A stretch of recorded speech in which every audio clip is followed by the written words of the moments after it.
On dit que l'argent rend heureux, mais on dit aussi son contraire, que l'argent ne fait pas de bonheur. Mais ce qui est sûr, c'est que nous sommes dans un monde capitaliste gouverné par le pouvoir et la force de l'argent. C'est celui donc qui possède de l'argent, qui est vénéré, qui est écouté et à qui on donne raison et confiance. Et ce qui est sûr encore, c'est qu'il faut manger, il faut se vêtir, il faut se loger et il faut se faire les petits plaisirs de la vie. Mais finalement, le seul point commun entre ceux qui ont de l'argent et ceux qui en ont pas ou moins, le seul point commun des êtres humains, c'est la quête de sens, la recherche de bonheur, qu'ils soient riches ou pauvres, qu'ils soient noirs, blancs, jaunes, verts. L'être humain est toujours à la recherche du bonheur. L'être humain a toujours besoin de cette petite lumière qui est présente dans chacun de nous, qu'elle soit allumée ou éteinte, mais présente. Aujourd'hui, je te partage les 2 clés originelles, accessibles à tous, qui ouvrent directement la porte du bonheur, et c'est gratuit. La première clé, c'est la respiration consciente. Pourquoi la respiration consciente est vitale? Alors, il faut savoir que chaque jour, on respire 20 000 fois. Et pour beaucoup, la respiration reste automatique jusqu'au moment où l'on souffre d'anxiété, de stress ou d'insomnie. La dernière fois que tu as écouté ta respiration, c'était quand? Je vais te proposer une petite pause pour te montrer 3 mouvements qui vont te faire du bien, que ton corps va réclamer souvent. Je me rappelle, à l'école, quand on avait la présentation orale, je stressais énormément. J'avais le trac, j'avais le stress. Et pourtant, j'étais une bosseuse. J'avais bien travaillé le sujet, la présentation nickel. C'était super bien travaillé, que ce soit une présentation individuelle ou une présentation en groupe. C'était toujours bien travaillé. Mais au moment d'expliquer, au moment de parler, de présenter mon travail, et là, le trac commençait. Et là, en faisant des recherches pour avoir un remède à tout ça, en fait, parce que c'était très gênant, du coup, je me suis lancée dans la pratique de respiration. En cas de rendez-vous important, pour un entretien d'embauche, pour une réunion importante, pour une présentation orale, quoi que ce soit d'important, prends juste 1 minute. 1 minute et fais ceci. C'est un concept qui s'appelle breathwork, qui se traduit littéralement par la respiration consciente. Il faut savoir que la respiration consciente, ça vient calmer le système nerveux. Donc, ça va réguler le flux des pensées en activant des zones cérébrales apaisantes. Et donc, ça va réduire l'anxiété et le stress. Ça va détendre et ça va améliorer l'humeur, la concentration. Et en cas d'insomnie, ça va améliorer le sommeil. Respirer consciemment, c'est améliorer ta vie en quelques inspirations. On est assis confortablement, on a les yeux fermés ou ouverts. Moi, je vais garder ouvert pour vous parler. On va placer la main droite sur le ventre, la main gauche sur le cœur. On va inspirer et expirer, mais consciemment. On va inspirer 6 secondes, on retient 6 secondes et on expire 6 secondes. On va faire un triangle en fait. On inspire 6 secondes, on retient 6 secondes, on expire 6 secondes en 3 temps. C'est mieux de faire, de respirer par le nez, mais on peut respirer aussi par la bouche. C'est parti.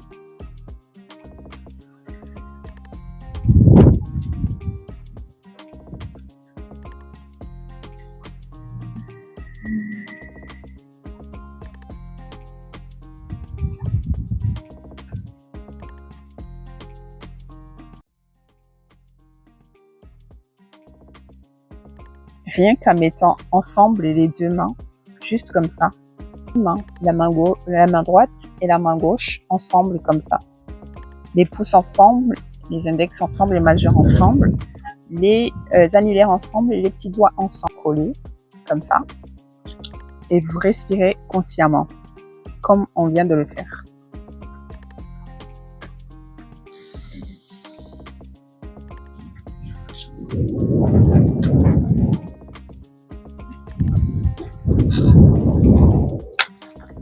C'est quelque chose de très spirituel dont j'aimerais bien vous parler profondément, prochainement. Ce mouvement de deux mains ensemble, ça veut dire yoga. C'est tout ce que le yoga représente. En fait, le yoga, ça veut dire union. Union de l'énergie yang et l'énergie yin. Yang et yin. La respiration consciente vous force à vivre le moment présent et c'est la clé de toute transformation intérieure.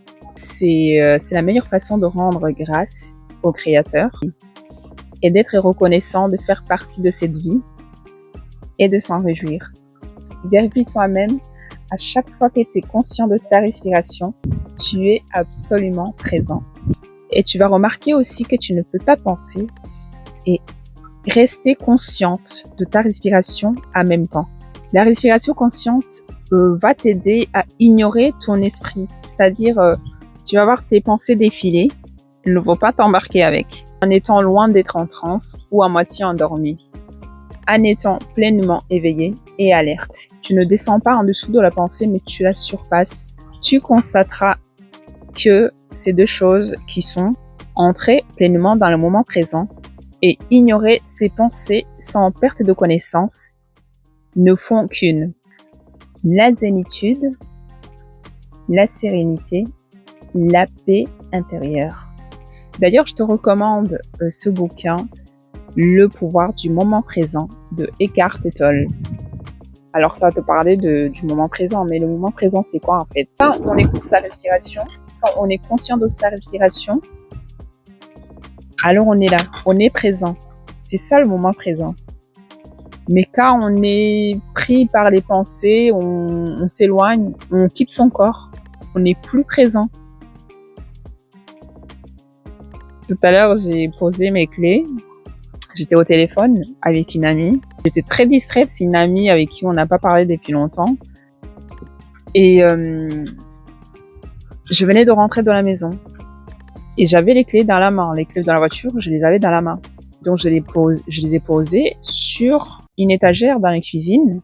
Parce que la cuisine est à côté de l'entrée. Je les ai posées sur une étagère. Et j'ai jamais posé, c'est la première fois que je pose les clés là-dessus. Et tout à l'heure, quand je voulais ressortir, et en voulant ressortir, je cherchais les clés partout. Je me rappelle pas où je les avais posées. Et mon conjoint les a retrouvées et me les a données. Cette histoire m'a prouvé encore une fois qu'en fait, quand on fait une chose, il faut être présent. Et la présence, c'est la respiration. La présence égale la respiration consciente. La deuxième clé du bonheur, c'est la foi. La foi n'est pas qu'un mot religieux, c'est la confiance profonde en toi, en moi, en la force la plus puissante, en la nature, en la création, en la vie et en l'amour. Pour moi, la foi, j'entends la foi en deux approches. Dans l'approche religieuse et dans l'approche personnelle.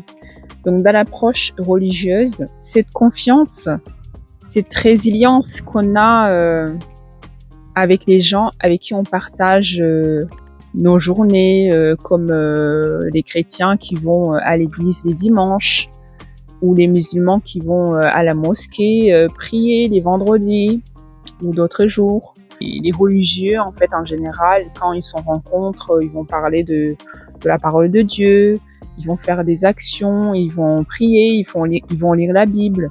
Avoir foi dans l'approche religieuse, c'est renforcer l'humanité, se rappeler qu'on est humain, que au-dessus de nous, il y a un Dieu. Pour moi, dans l'approche religieuse, c'est ça, avoir la foi. Et donc, dans l'approche religieuse, avoir la foi en Dieu, Ça fait sentir qu'on appartient à un tout et que tout a un sens. Et avoir la foi dans l'approche personnelle, c'est ces capacités d'adaptation, cette capacité d'avoir de l'espoir pour son prochain, parce que voilà, on a foi en soi, on a confiance en la vie, on a confiance en la création, on a confiance, donc on a de l'espoir, et donc ça va nous apporter sens à tout ce qu'on fait, sens dans notre vie.